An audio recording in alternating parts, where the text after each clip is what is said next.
R은 6옴, XC는 8옴이 직렬로 접속된 회로에 I는 10A의 전류가 흐른다면 전압은 어떻게 될까요?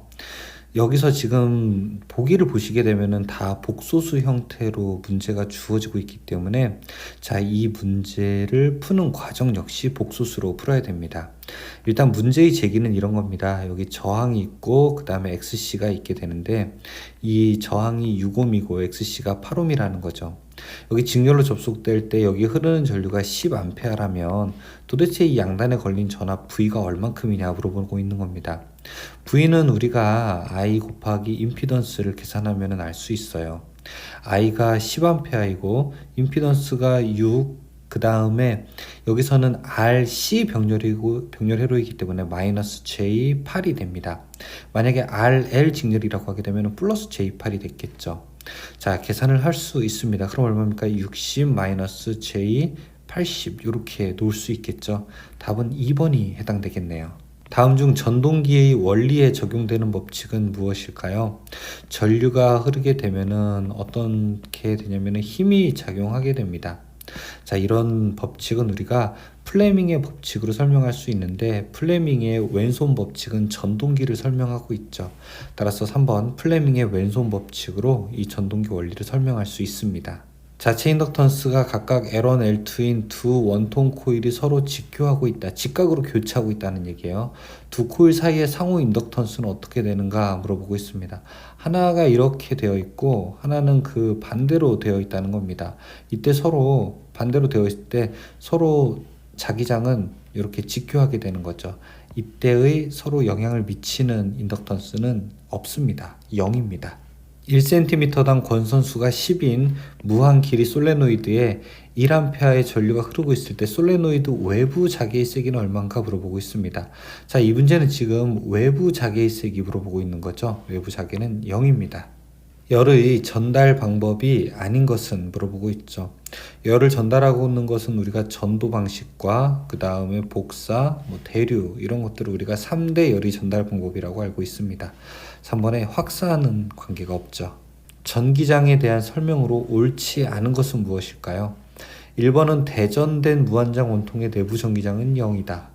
2번에 대전된 구의 내부 전기장은 0이다. 다 똑같은 말하고 있는 거예요. 내부 전기장이 0이다라고요.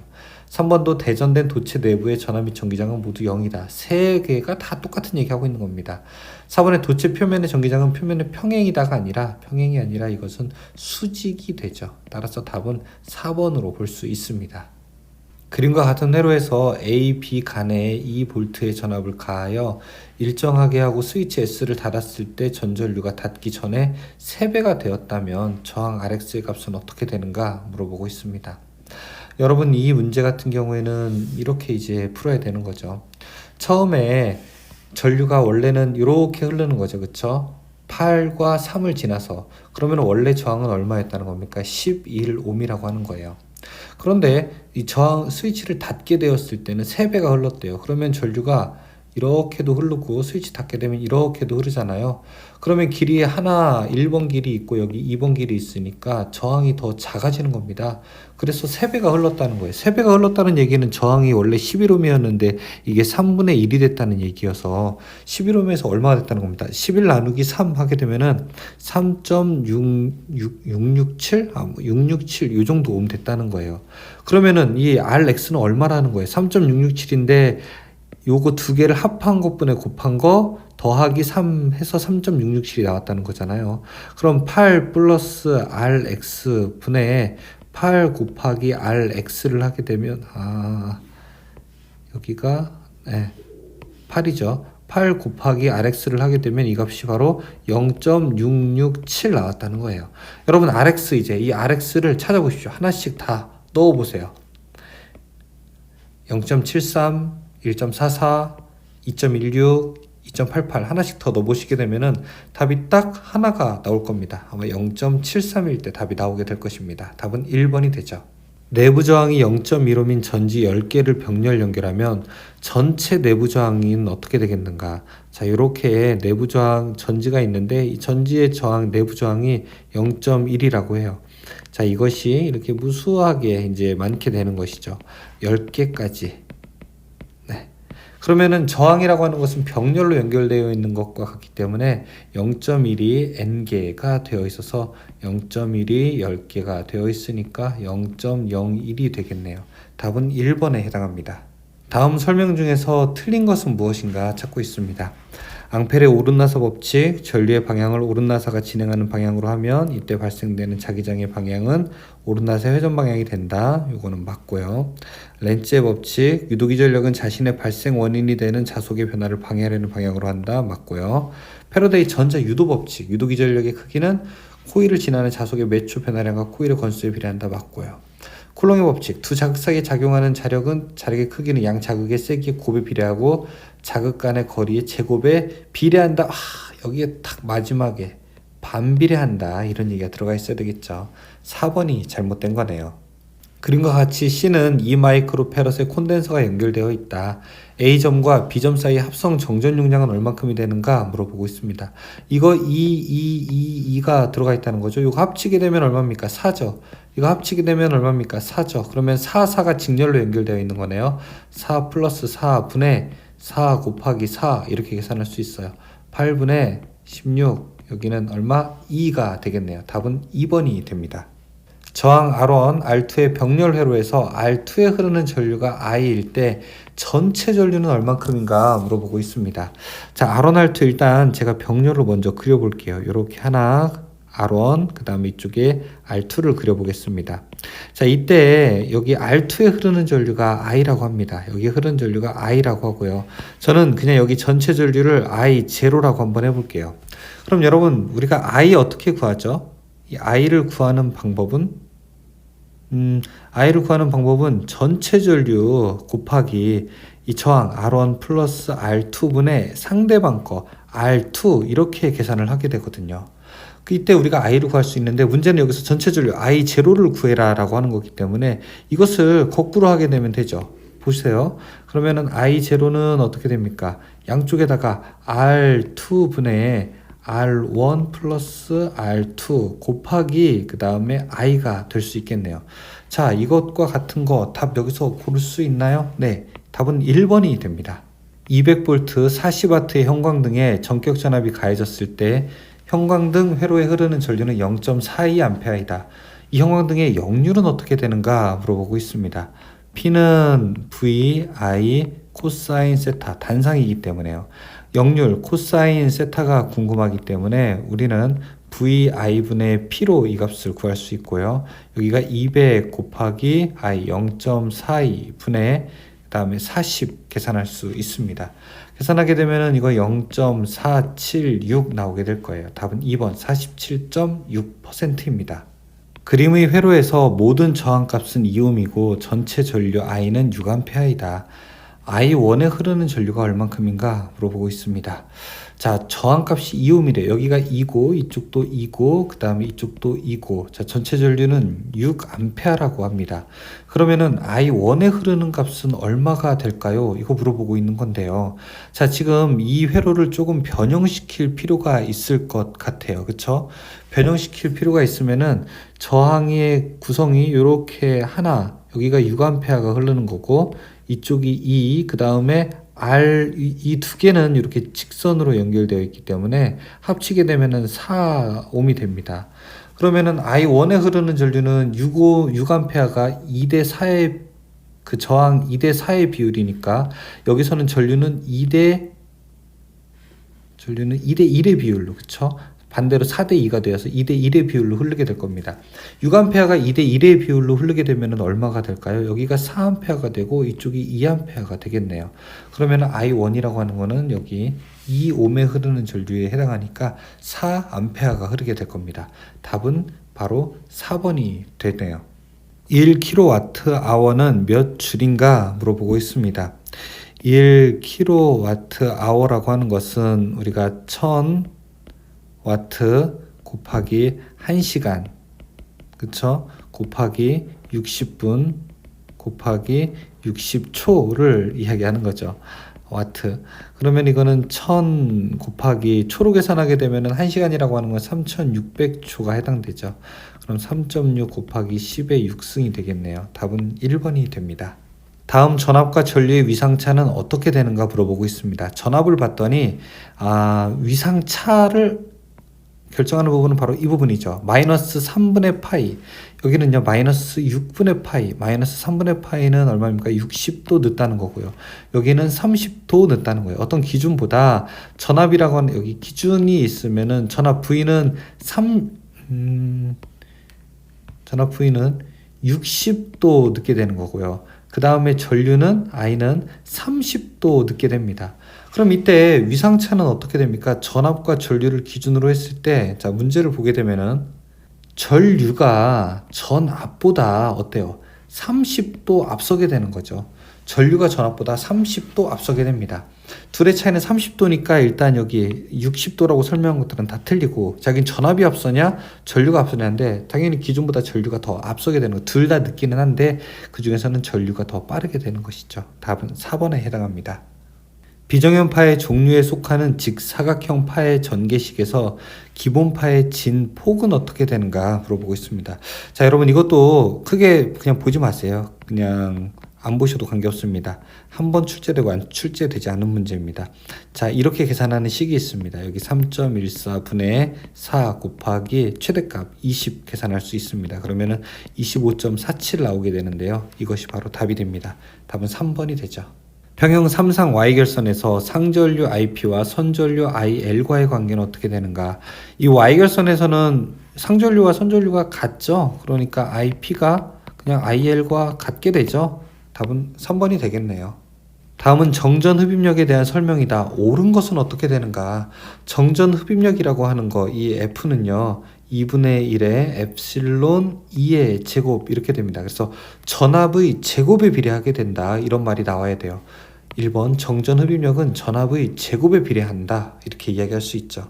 다음 중 복소수의 값이 다른 것은 어떤 것인지 물어보고 있습니다. 이 복소수를 다 계산을 해야 되는데요. 자, 여러분 이 문제 같은 경우에는 여러분들이 사실은 계산기로 하면은 금방 구할 수가 있어요. 그래서 공학용 계산기를 시험장에 안 가져가시는 분들이 있는데 그렇게 하지 마시고 공학용 계산기를 꼭 가져가셔서 한번 풀어보시기 바라겠습니다. 1번은 더 이상 간단하게 할 수가 없고 2번 같은 경우에 간단하게 하게 되면 어떻게 될까요? 마이너스 j 곱하기 1, 그 다음에 마이너스 j 곱하기 여기 플러스 j를 계산하게 되면은 여기는 마이너스 j에다가 jj 곱하게 되면 마이너스 1이잖아요. 그렇죠? 근데 마이너스가 붙게 되니까 플러스 1이 되겠네요. 그렇죠? 자, 1번이랑 지금 2번 일단 달라요. 3번 가보겠습니다. 3번 풀어보게 되면은 여기 j분의 마이너스 1, 마이너스 j 이렇게 해당하게 되죠. 자, 그럼 여기에다가 우리가 계산을 공액복소수라고 해서 여기 마이너스 j 곱하게 되고 이쪽도 위에도 마이너스 j 이렇게 곱하게 됩니다. 그러면 jj 하게 되면은 마이너스 1인데 여기 1이 되고요. 위에 계산하게 되면 1, 마이너스 1과 마이너스 j 곱하게 되면은 마이너스 j가 되고요. 그 다음에 jj 하게 되면 마이너스 1인데 여기 플러스니까 이것도 마이너스 1이 되겠네요. 그러면 이거 결국 마이너스 1, 그 다음에 1하고 j 하게 되면 이거 플러스죠. 그 다음에 플러스 j가 되니까 이거 결국 1이랑 또 똑같은 것이 됩니다. 자, 이 값은 어떻게 됩니까? 여기 j랑 1이랑 하게 되면 j죠. 그 다음에 j랑 j 곱하게 되면 마이너스 1이 되죠. 그럼 이거는 마이너스 1에 플러스 j가 되네요. 따라서 지금 1번, 3번, 4번은 다 똑같은 말이에요. 근데 2번만 다르게 됩니다. 직류발전기의 무브와 특성 곡선은 어떻게 되는가 물어보고 있습니다. 무브화, 부하가 없을 때, 즉 계좌전류를 올렸는데 여기 단자 전압이 어떻게 되는가? 이때 우리가 무브화 특성 곡선이라고 부르게 되죠. 단 이렇게 외우시면 좋을 것 같아요. 계좌전류와 단자 전압과의 관계가 됩니다. 답은 3번이 되죠. 계좌권선이 전기자의 병렬로만 접속된 직류기는 무엇인가? 자, 이렇게 계좌가 전기자와 병렬로 접속된 거, 이걸 우리가 분권기라고 하게 되죠. 답은 3번 분권 전동기에 해당됩니다. 동기발전기의 병렬운전에 필요한 조건이 아닌 것은 무엇일까요? 동기발전기라고 하는 것은 교류발전기를 뜻하게 되는 거죠. 교류발전기이기 때문에 전압도 같아야 되고 주파수도 같아야 되고 위상도 같아야 되고 파형도 같아야 됩니다. 하지만 우리가 역률이 같아야 된다? 이런 얘기는 없습니다. 3번은 해당되지 않습니다. 다음 중 특수 직류기가 아닌 것은 무엇인가 물어보고 있습니다. 특수 직류기라고 하는 것은 뭐 단극 발전기, 전기 동력계, 승합기 다 해당되게 되는데요. 1번의 고주파 발전기, 이것은 우리가 교류 발전기에 해당이 돼요. 직류기가 아니에요. 답은 1번이 해당합니다. 애벌런치 항복 전압은 온도 증가에 따라 어떻게 변화하는가 라고 물어봤습니다. 애벌런치 항복 전압이라고 하는 것은 이것은 우리가 이제 반도체에서 사용하게 되는데요.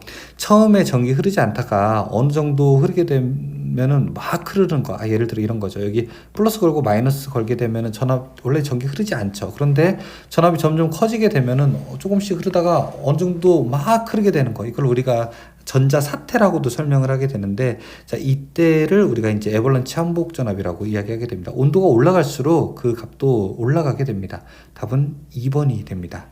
변압기의 2차 저항이 0.2로 밀 때 1차로 환산하게 되면 360이다. 이 변압기의 권수비는 어떻게 되는가? 권수비라고 하는 거는 2차 측 전압분의 1차 측 전압, 뭐 2차 측 권수분의 1차 측 권수 이렇게 나가잖아요. 자, 여기에서 이제 우리가 저항도 있게 되는데 2차 측 저항분의 1차 측 저항 이렇게도 놓을 수 있어요. 지금 2차 저항이 0.1, 그 다음에 1차로 환산하게 됐을 때 360옴이라고, 2차가 0.1, 1차가 360이라고 하게 되면은 이 루트 2차가 0.1분의 360이 되어서, 자, 이 값은 루트 0.1분의 360이면은 3600이 되네요. 그렇죠? 자, 이 값은 루트 우리가 60의 제곱이라고 할 수 있고, 그러면은 60이 되겠네요. 답은 4번이 되네요. 농형 유도전동기 기동법이 아닌 것은 무엇입니까? 농형 유도전동기는 우리가 Y델타, 그 다음에 기동보상기, 전전압 다 해당되는 건데, 2번, 여기 3번 2차 저항기법이라고 하는 것은 우리가 권선형 유도전동기에 해당되는 방법이라고 볼 수 있죠. 답은 3번입니다. 반파 정류 회로에서 변압기 2차 전압의 시료치를 2V라고 하면 직류 전류 평균은 얼만큼인가 물어보고 있습니다. 자, 지금 여기서는 우리가 단상 반파 회로가 주어졌네요. 즉 입력 곱하기 0.45가 출력되는 것을 보고 있는 거예요. 그러니까 0.45, 이 값이 0.45인 거를 찾으면 됩니다. 여기 2분의 1은 0.5죠. 파이분의 2 루트 2 하게 되면 0.9가 됩니다. 파이분의 루트 2가 0.45가 됩니다. 답은 여기 4번으로 해당할 수 있습니다. 출력 12kW, 회전수 1140rpm인 유도전동기의 동기와트는 약 몇 kW인가 물어보고 있습니다. 단 동기 속도는 1200rpm이다 라고 이야기합니다. 우리가 출력이라고 하는 것은 2차 입력 P2 입력에 1 빼기 슬립이 되는 거고요. 여기서 지금 우리가 P2, 즉 동기 와트가 얼마이냐 이렇게 계산할 수 있어요. 동기 와트라고 하는 것은 그러면 1 빼기 슬립에다가 P0 출력이라고 계산할 수 있고요. 이거는 1-0.95분의 우리가 출력 12 계산하면은 12.63, 답은 3번이 될 것입니다. 변압기의 절연 내력 시험 중에서 유도 시험에서의 시험 시간은 어떻게 되는가? 단 유도 시험의 계속 시간은 시험 전압 주파수가 전격 주파수의 2배를 넘는 경우이다 이렇게 설명합니다. 자, 이것도 여러분 그냥 식을 외워두시기 바랍니다. 1번에 해당합니다. 극수 10 동기 속도 600rpm인 동기 발전기에서 나오는 전압의 주파수는 얼만큼인가 물어보고 있습니다. 동기 속도 NS는 P분의 120F죠. 자, 그런데 여기에서 동기 속도가 지금 600이라고 했고, 지금 극수가 10이라고 했고, 그 다음에 주파수 모른다고 했으니까, 자, 이거 얼마가 나오게 될 겁니까? 여러분들 요거 10이랑 요거 0 약분하게 되면 12에다가 얼마 곱해야지 600 되는 거예요? 10에다가 얼마 곱해야지 600 됩니까? 50 곱해야 되겠죠. 직류 전동기의 회전 방향을 바꾸는 방법으로 옳은 것은 무엇인가 물어보고 있습니다. 직류 전동기 회전 방향을 바꾸려면은 계자 혹은 전기자 둘 중에 하나를 바꿔야 되는 것이죠. 그렇죠? 답은 2번 전기자 권선의 접속을 바꾼다. 용량이 작은 변압기의 단락 보호용으로 주 보호 방식으로 사용되는 개전기는 무엇인가 물어보고 있어요. 개전기 물어보고 있죠. 여기서는 과전류가 흘렀을 때 보호하는 거기 때문에, 왜냐하면 단락됐을 때니까요. 2번 과전류 개전 방식이 됩니다. 부홀즈 개전기의 설치 위치는 어떻게 될까요? 여기 주 탱크가 있고 주 탱크와 콘서베이터가 있을 때 여기 콘서베이터, 여기 주 탱크 그 사이에 있는 곳에 우리가 부홀즈 개전기를 설치하게 됩니다. 따라서 변압기 본체와 콘서베이터 사이라고 답을 해야 되겠죠. 유도전동기의 슬립을 측정하는 방법으로서 옳은 것은 무엇일까요?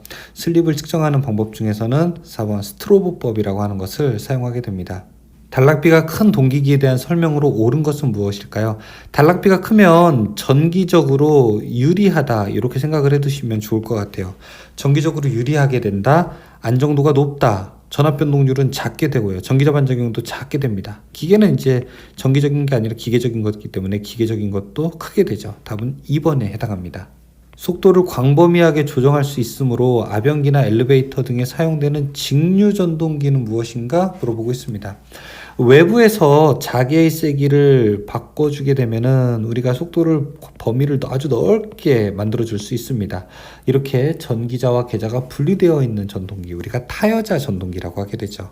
5.5kW 200V 유도전동기의 전전압 기동 시 기동전류가 150A였다. 여기에 Y델타 기동 시 기동전류는 얼마가 되는가 물어보고 있습니다. 괜히 이런 거 알려줘서 사람 헷갈리게 만듭니다.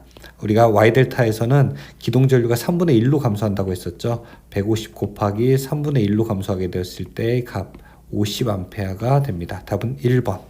단상 전파 정류 회로에서 알파는 60도일 때 정류 전압은 어떻게 되는가 물어보고 있습니다. 시료값은 100V이고요. 그 다음에 유도성 부하를 가지는 제어 정류기라고 여기서 설명을 하고 있습니다. 자, 문제도 이것도 역시 문제가 있는데, 왜냐하면 문제에서 유도성 부하라고 설명이 안 됐어요. 그래서 여러분 그냥 이 문제도 그냥 지나가면서 보시기 바라겠습니다. 식은 이렇게 됩니다. 파이는 2루트 2 곱하기 V 그리고 코사인 알파 이렇게 계산할 수 있는데요. 이렇게 계산하게 되면 3.14분의 2 루트 2 곱하기 전압은 100V고 그리고 곱하기 코사인 60 이렇게 계산을 할 수가 있겠죠. 답은 이렇게 하게 되면 45V 나오게 됩니다. 여러분 이거 주의 깊게 보지 마십시오. 그냥 넘어가셔도 괜찮습니다. 3상 동기전동기의 특징이 아닌 것은 무엇인가 물어보고 있습니다. 부하의 변화로 속도가 변하지 않는다. 정속도 특성 가지고 있죠. 부하의 역률 개선할 수 있죠. 동기 조상기로 운전할 수 있죠. 전바 효율이 양호하게 된다. 맞아요. 공극이 좁다? 아닙니다. 공극이 넓게 됩니다. 답은 4번이 해당합니다.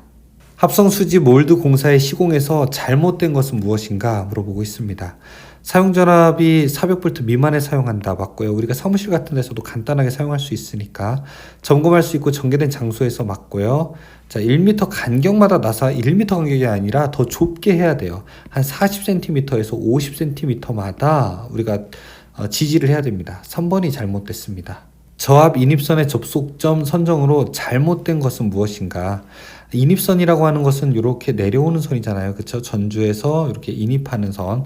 인입선이 옥상을 가급적 통과하지 않도록 시설할 것 맞아요. 인입선은 약전류 전선로와 가까이 설할 것. 전력선은 약전류 전선, 통신선 같은 것과 가급적 멀리 떨어져야 됩니다. 2번이 잘못된 거죠. 고압을 저압으로 변성하는 변압기의 제2종 접지 공사용 동선의 최소 굵기는 몇 제곱밀리미터 이상이어야 되는가? 1종이면 6이죠. 2종은 16이죠. 그 다음에 3종은 2.5로 가게 됩니다. 지금은 2종 접지에 대한 것을 물어보고 있어요. 그쵸? 2종은, 근데 2종은 원래 16인데 여기서는 이제 고압을 저압으로 바꿀 때에만 우리가 예외적으로 6스퀘어가 가능하게 됩니다. 답은 그래서 2번이 됩니다. 저압 가공전선 또는 고압 가공전선이 도로를 횡단하는 경우에는 전선의 지표상 높이는 어떻게 되는가 물어보고 있습니다. 도로 횡단할 때는 저압일 때는 우리가 5m고요. 고압일 때는 6m가 되거든요. 근데 지금 문제에서는 고압이라고 했으니까 문제는 4번. 손작업 쇠톱 날의 크기가 아닌 것은 무엇인가? 여러분 이렇게 우리가 쇠톱 사용하잖아요. 쇠톱 대를 이용해서 이렇게 쇠톱 사용하게 되는데 이 쇠톱의 치수를 이야기하는 겁니다. 뭐 좀 이런 문제도 나와야 되나 이런 생각을 하게 되는데 쇠톱날 규격이 원래 200mm, 500mm, 200mm, 200mm, 그 다음에 250mm, 그 다음에 일반적으로 가장 많이 쓰는 게 300mm짜리거든요. 4번 55짜리, 550짜리는 없습니다. 금속관을 구부리는 경우 굴곡의 안측 반지름, 이것을 우리가 곡률 반지름을 물어보는 거죠. 곡률 반지름은 몇 배? 안지름의 6배 이상입니다. 답은 2번이 되죠. 가연성 가스가 존재하는 저압 옥내전기 설비 공사 방법으로 옳은 것은 무엇일까요? 가연성 가스가 존재하는 곳이래요. 이때 오직 한 곳만 가능하게 된다. 이렇게 지금 문제에서 묻고 있는 거잖아요. 다음 중에서 가능한 게 무엇이냐?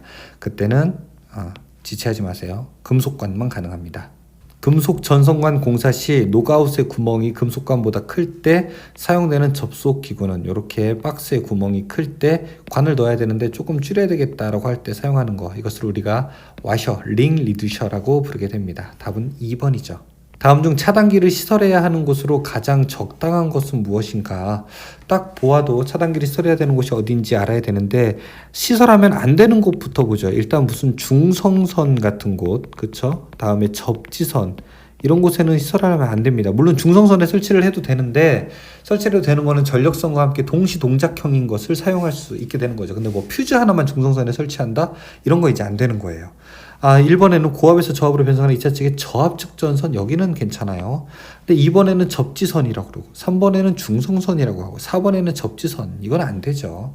전등 한 개를 2개소에서 전멸하고자 할 때 오른배소는 어떻게 되는가 물어보고 있습니다. 이거 우리가 3로 스위치 이렇게 연결을 해서 동작시킬 수 있게 되죠.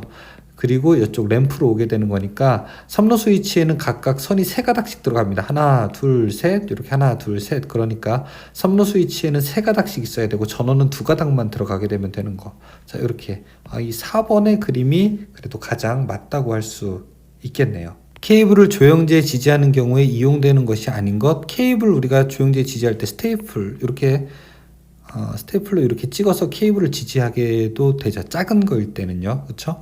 다음에 클리트, 셋을 다 맞는데 터미널 캡이라고 하는 것은 위에 씌우는 거잖아요. 그렇죠? 자, 이거는 우리가 절연을 위해서 접속에 사용되게 되는 거죠. 배전반을 나타내는 그림 기호는 무엇인가? 자, 1번은 우리가 분전함을 설명하고요. 자, 2번은 배전반을 설명하게 되는 거고요. 3번이 제어반을 설명하게 되고요. 여기는 뭐 다른 거 스위치 같은 거를 설명하게 됩니다. 그래서 색깔이 아무것도 없는 것, 하나 칠해져 있는 것, 2개 칠해져 있는 것 순으로서 배, 분, 체 이렇게 가는 것을 기억해 두셔도 됩니다. A종 철근 콘크리트주의 천장이 15m인 경우에 땅에 묻히는 깊이는 최소 몇 미터 이상으로 해야 되는가 물어보고 있습니다. 15m라고 하는 것은 우리가 6분의 1 이상 묻어야 되는 거잖아요. 그래서 15 곱하기 6분의 1 하게 되면 답이 나올 겁니다. 2.5m죠. 정시험 박스 내에서 전선을 접속할 수 있는 것은 무엇인가? 이렇게 박스가 있게 되면은 전선이 오게 되면은 전선끼리 접속할 때는 보통 우리가 와이어 커넥터를 사용하게 됩니다. 3번 와이어 커넥터가 되죠. 흥행장의 저압공사에서 잘못된 것은 무엇인가? 자, 1번 무대 및 오케스트라 박스 및 영사실의 전로에는 전용 계폐기 및 과절 차단기 설할 필요가 없다? 이게 아니죠. 설치할 필요가 있죠. 1번이 잘못된 말입니다. 티탄을 제조하는 공장으로 먼지가 쌓여진 상태에서 착화된 때에 폭발할 우려가 있는 곳에 저압 옥내 배선을 설치하고자 한다. 알맞은 공사 방법은 무엇인가? 자, 여기도 어려운 곳 이야기한 다음에 이 중에서 어떤 것이 가능하냐? 가능한 애 하나는 누구냐라고 이렇게 묻게 된다면 4번에 우리가 금속관 공사가 원탑이라고 할 수 있습니다. 버스덕트 공사에서 저압 옥내 배선의 사용 전압이 400V 미만인 경우에는 덕트에 몇 종 접지 공사를 해야 되는가 물어보신다. 400V가 안 되잖아요. 그러면 일반적으로 그냥 우리가 3종 접지 공사를 할 수가 있죠. 가요전선관에 대한 설명으로 잘못된 것은 무엇인가 물어보고 있습니다. 가요전선관 공사에서는 1번 가요전선관은 상호 접속은 커플링으로 해야 된다. 가요전선관과 금속관으로 할 때 뭐 당연히 컨비네이션 커플링 이런 걸로 해야 된다. 가요전선관 지지할 때 1m 해야 된다. 맞습니다. 일종 가요전선관을 구부릴 때 곡률 반지름은 10배 이상? 아니에요. 6배면 괜찮아요. 6배 이상 해야 된다. 4번이 잘못된 설명이네요. 고압 보안 공사 시 고압 가공전선의 경과는 철탑의 경우에는 얼마야 되는가? 원래 철탑과 철탑 사이의 경과는 원래는 600m예요. 그런데 지금 보안 공사, 안전을 보강하는 공사라고 하잖아요. 이때는 400m가 됩니다. 답은 3번이 됩니다. 기구 단자의 전선 접속 시 진동 등으로 헐거워질 염려가 있는 곳에 시설되는 것을 우리가 스프링 와셔라고 부르게 되죠. 답은 1번에 해당합니다.